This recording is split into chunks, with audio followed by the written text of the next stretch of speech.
Alors, on a tous déjà eu ce rêve, n'est-ce pas? Pouvoir simplement parler à Excel, lui demander une analyse super complexe et, hop, avoir la réponse là, tout de suite.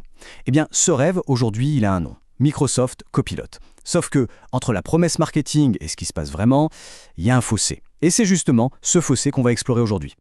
C'est la question que tout le monde se pose. Est-ce qu'on va vraiment pouvoir dire adieu à ces après-midi entiers passés à se prendre la tête sur une syntaxe rechercheuve ou à se battre avec un tableau croisé dynamique qui n'en fait qu'à sa tête? C'est tout l'enjeu. On va voir si on a affaire à une vraie révolution ou juste à un gadget de plus. Le rêve, au fond, il est hyper simple. C'est de pouvoir dire à sa feuille de calcul « Ok, montre-moi les ventes par région pour le dernier trimestre » et de voir un graphique parfait apparaître comme par magie. C'est ça la promesse de Copilot. Il se présente un peu comme le génie de la lampe qui va exaucer ce souhait.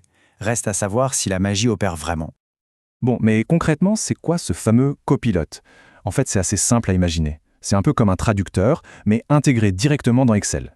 Un traducteur qui fait le pont entre notre langage de tous les jours, le français, et le langage un peu particulier d'Excel, celui des formules et des colonnes de données. Pour discuter avec lui, il y a deux manières de faire. D'un côté, on a le chat, c'est une petite fenêtre de conversation sur le côté où on peut lui poser des questions sur toutes les données. Et de l'autre, et là ça devient vraiment intéressant, il y a une fonction, oui, une vraie fonction, directement dans une cellule, égale copilote entre parenthèses. On lui donne une phrase et elle renvoie un résultat exactement comme une formule classique. C'est assez bluffant. Allez, maintenant parlons de la promesse. Qu'est-ce qui rend cet outil-ci excitant sur le papier? Concrètement, qu'est-ce que Microsoft nous vend avec Copilot? En gros, ces super pouvoirs se résument à 4 choses. D'abord, il peut créer des formules complexes pour nous juste avec une phrase. Et, super pratique, il peut aussi nous expliquer le charabia des formules qui sont déjà là. Ensuite, il est censé pouvoir analyser un gros tableau et en sortir les infos importantes, les tendances. Troisième point, il crée des graphiques et des tableaux croisés dynamiques en un claquement de doigts. Et enfin, la cerise sur le gâteau, il promet de nous aider à nettoyer et organiser les données, ce qui, on le sait, est souvent la partie la plus pénible du travail. Et cette phrase, elle résume tout. L'idée, c'est quoi? C'est de passer moins de temps à se battre avec la technique, avec la syntaxe des formules, pour pouvoir passer plus de temps sur ce qui compte vraiment, comprendre les chiffres et prendre les bonnes décisions. C'est ça la philosophie. Bon, voilà pour le rêve, la promesse. C'est beau, hein? Sur le papier, c'est magnifique. Mais, car il y a un mais. Après l'enthousiasme des débuts, il y a le crash test de la réalité. Et là, disons que les choses sont un peu plus compliquées. Parce que la vérité, c'est qu'aujourd'hui, Copilot, il faut le voir pour ce qu'il est. C'est un assistant, oui, il est très prometteur, mais il a le niveau d'un stagiaire, d'un débutant sur Excel. Et c'est important de bien comprendre ses limites actuelles. Et ce chiffre, il fait mal. 50%. C'est le taux d'erreur qu'on observe dans les tests en conditions réelles. Ça veut dire quoi? Ça veut dire qu'une fois sur deux, il se trompe. Une fois sur deux, la formule est fausse, l'analyse est bancale, le graphique n'a aucun sens. C'est vraiment le point à retenir. Pour l'instant, on ne peut absolument pas lui faire confiance les yeux fermés. Voilà, c'est exactement ça. Même avec toute sa puissance de calcul, sa compréhension du contexte, elle, est encore très limitée. Il n'a pas l'expérience, le flair, le bon sens d'un expert d'Excel. C'est un débutant. Un point, c'est tout. Si on résume les problèmes majeurs, ça donne quoi? Déjà, la qualité des réponses, c'est la loterie. Un coup c'est génial, un coup c'est n'importe quoi. Du coup, impossible de l'utiliser pour des trucs vraiment critiques, genre le reporting financier. Le point le plus dingue, c'est le paradoxe. L'outil est censé aider les débutants, mais en fait, ce sont eux qui ont le plus de mal à lui parler pour obtenir un résultat correct. Et pour finir, il y a un vrai risque de sécurité qui apparaît si on ne le déploie pas, ce qu'on appelle le Shadow AI.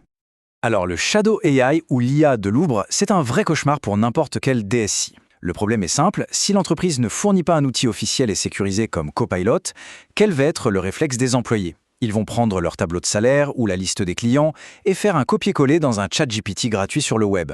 Et là, bonjour les dégâts. Le risque de fuite de données confidentielles explose.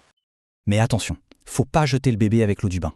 Malgré tous ses défauts de jeunesse, Copilot, ça reste une vraie rupture technologique. C'est vraiment les prémices d'une toute nouvelle manière de travailler avec les données.